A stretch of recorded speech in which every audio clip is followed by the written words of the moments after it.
Why? Like, I want to know, is it because society is militarized in a way? Is it because there is an absence, as you mentioned, of an alternative narrative? Is it because of the social conditioning that's done through media?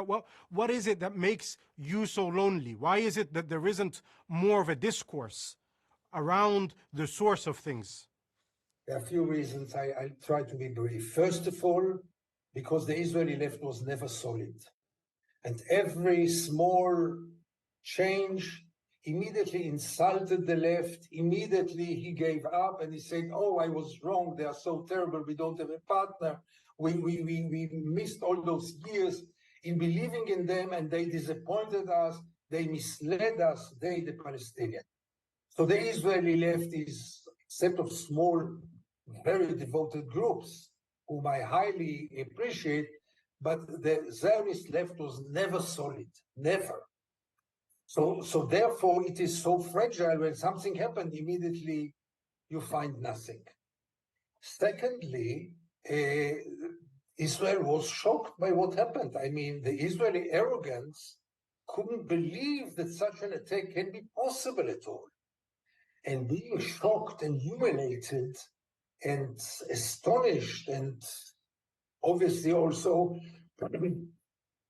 beaten, the only outlet is to start to put everything on those, as they call them, animals who did it, without seeing the context.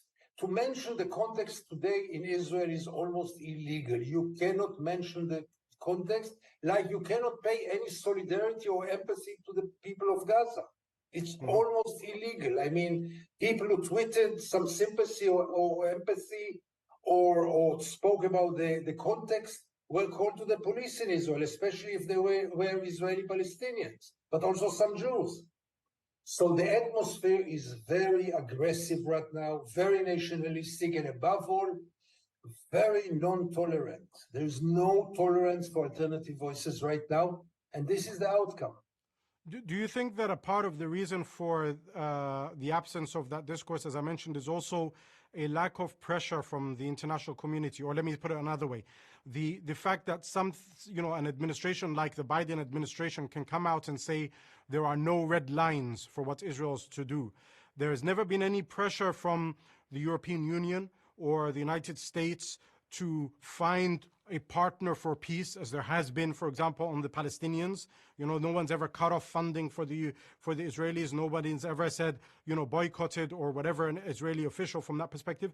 Do you think the kind of biased nature of international diplomacy that favors Israel is a reason why then Israel's going to say, or Israeli politicians are going to say, well, why do we need to make concessions? Why do we need to start thinking about having a different opinion if no one's forcing us to? Absolutely, no doubt about it. And it's not about pressure, it's about practical steps, which the world never took. Never. Can you believe that Russia, after 3 weeks of invading Crimea, was exposed to sanctions? Did you ever hear any American or European politician who speaks about sanctions over Israel? I mean, it's even unheard of.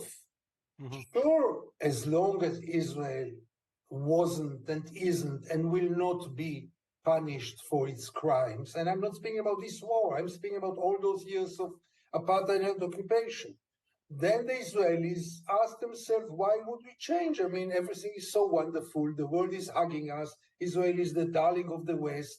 We get more money from the Americans than any other state in the world. We have everything. Why would we change? And therefore, it is also the responsibility of the international community to change once and for all. I don't see signs that it's going to happen this time.